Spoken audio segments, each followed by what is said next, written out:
Bonjour à toi très cher spectateur, bienvenue pour cette nouvelle critique en post-projection. Il va être question aujourd'hui du film Détroit, réalisé par Kathryn Bigelow. Kathryn Bigelow que tout le monde connaît puisqu'elle a été oscarisée pour le film Des mineurs, The Hard Locker, qui est aussi très connu pour un film culte où j'y de beaucoup mais que personnellement je n'ai jamais vu, à savoir Point Break. Réalisatrice connue aussi pour son film sur la traque de Ben Laden, à savoir Zero Dark Thirty. Dans ce film, nous avons entre autres, parmi beaucoup d'acteurs, qui d'ailleurs je profite déjà pour le dire, sont tous très bons, l'acteur John Boyega, surtout connu évidemment pour son rôle dans Star Wars 7, ou encore dans The Circle, film que j'ai critiqué récemment, et que personnellement j'avais découvert dans le film Attack the Block, qui est un petit film anglais très sympa. Nous avons aussi Will Poulter, que nous avons vu dans la saga Le Labyrinthe, et que nous avons aussi vu, et que personnellement j'ai découvert dans le film Les Miller, une famille en herbe, qui était une comédie franchement sympa. Précisons quand même que cet acteur devait à la base jouer le rôle de Pennywise dans le film Ça, donc It, le film sorti récemment, adapté de l'œuvre de Stephen King. Alors comme d'habitude, pour ceux qui voudraient pas trop en savoir sur le film, je commence par donner une note, et la note que je donne à ce film sera de 7 sur 10. Je le sais déjà, je vous entends, il y en a qui vont gueuler, qui vont pas du tout être d'accord, qui vont dire que ce film mérite mieux. Et je pense qu'aux yeux de beaucoup, donc tenez ça en compte, je pense qu'aux yeux de beaucoup, en effet, ce film sera mieux perçu. Donc ce film se base sur des événements qui ont réellement existé.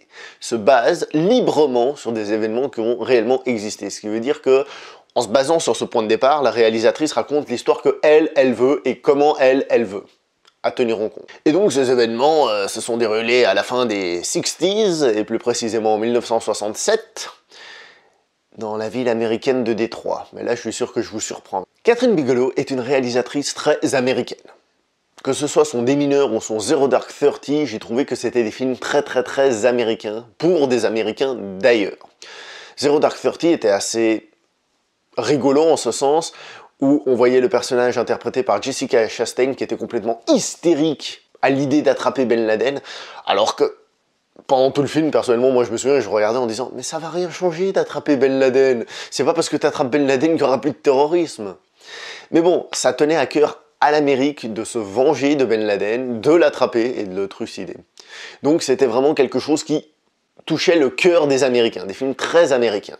Et ce film, eh ben, c'est évidemment le cas, puisqu'il va parler de racisme, il va parler d'une certaine époque, mais il va aussi parler de violence policière sur les personnes de couleur. Donc quelque chose historique certes, mais aussi très d'actualité, hélas, et encore un sujet qui va toucher beaucoup les Américains. Je ne dis pas qu'il ne va pas toucher les autres personnes, évidemment, mais c'est un sujet qui sonne fort l'Amérique. D'ailleurs, c'est aussi un sujet que je trouve qui sonne fort les Oscars. C'est un sujet qui plaît à l'Académie américaine. Mais je le répète, hein, c'est un film qui peut se transposer dans d'autres pays. En France, je sais qu'il y a eu des soucis comme ça, et il y en aura sans doute dans d'autres endroits. Donc ce n'est pas un film que pour les Américains, même si je le trouve très orienté. Au-delà de son sujet, qui est d'ailleurs intéressant et toujours important de rappeler de temps en temps, je trouve, le film a plein de qualités. Tout d'abord, l'aspect technique, l'aspect réalisation, c'est immersif, on a presque l'impression d'être dans un documentaire, on a l'impression d'être avec les personnages, la caméra nous fait ressentir, nous sommes au cœur de l'action, non, erreur, au cœur de la violence. Parce que ici, j'ai presque envie de dire qu'on n'est pas très loin d'un film d'horreur en fait. On n'est pas très loin d'un torture porn. Parce que les flics que nous avons dans ce film sont des vrais fils de p***. Ce sont vraiment des mais vraiment. Ce qui a l'effet d'être impactant visuellement, et aussi de faire passer son message. Cependant, je trouve qu'il y a aussi un petit défaut, c'est que je trouve qu'ils sont trop méchants. Ceux qui sont méchants, ils sont vraiment horriblement méchants. C'est presque le mal incarné. Et c'est dommage parce qu'il n'y a aucune nuance, il n'y a aucune raison qui nous est donnée pourquoi ils sont dans cet état-là. Et du coup, je trouve que ça manque un petit peu de recul. De plus, le personnage interprété par Will Poulter, qui d'ailleurs, je le répète, le personnage est très bien interprété par son acteur, il fait un petit peu trop gamin, et je trouve qu'il s'impose un petit peu trop. Je veux dire, il y a l'armée, il y a les flics, et le mec, il en a rien à foutre de rien, alors que tu as envie de lui donner 3 paires de claques et de l'envoyer au lit.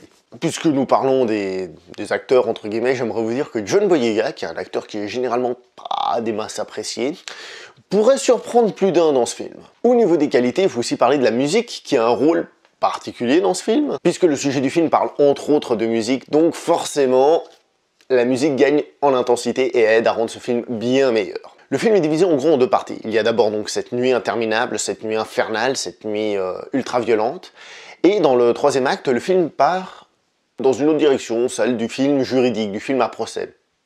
Quelque chose qui est assez classique dans le cinéma américain, je pense par exemple, ou très culte, en tout cas aux États-Unis, To Kill a Mockingbird, qui parlait déjà d'un procès sur le racisme. Et il faut dire ce qu'il en est, Kathryn Bigelow s'en sort aussi bien dans la première partie que dans la deuxième. Elle gère ça parfaitement bien. Et le but de cette deuxième partie est évidemment encore de dénoncer le racisme violent et les horreurs qui en découlent. Un autre petit défaut pour la route, pour moi le film a un problème de longueur. Alors le but c'est de marquer les esprits, mais je trouve que la première partie s'éternise un peu. Alors comme j'ai dit juste avant, le but c'est de montrer que cette nuit n'a pas de fin, que c'est une violence sans fin, qu'il y a toujours plus. Mais je trouve qu'il y a un petit peu de répétitivité, et comme le film est passablement long, au bout d'un moment, on aimerait bien que ça avance un petit peu plus vite quand même. Mais que cela ne gâche pas trop du moins la vision de ce film, je rassure tout le monde. Au final, qu'est-ce que nous avons avec ce film? Eh bien nous avons un film violent, un film coup de poing, qui va marquer les esprits, ou en tout cas qui ne va pas vous laisser indifférent. Un film qui se passe à une époque, mais qui est là, c'est énormément d'actualité. Un film qui souffre un peu de certaines longueurs, je trouve, et d'un peu d'impartialité, mais bon, le but c'est quand même de balancer, donc si on a de la partialité, peut-être que le message devient plus subtil, mais il est peut-être moins impactant. Je pense que c'est un film qu'il faut aller voir au cinéma. D'ailleurs, je pense aussi que beaucoup de monde vont l'adorer. Donc, pour moi, allez le voir, il n'y a pas de souci. De toute façon, Kathryn Bigelow, ces dernières années, elle a montré qu'elle avait plus que du talent, que c'était une réalisatrice qu'il faut suivre. Donc, pour moi, allez-y, il n'y a aucun problème là-dessus. De toute façon, il n'y a aucun problème, vous faites ce que vous voulez, je vous le répète, vous êtes grands, mesdames et messieurs. Hein? Donc voilà, moi, c'est tout ce que j'avais à dire sur ce film. Détroit, j'espère que ça... J'espère que vous avoir donné envie de le voir, mais de vous mettre en garde sur 2-3 petits trucs. On se voit pour une prochaine critique, portez-vous bien, à la prochaine.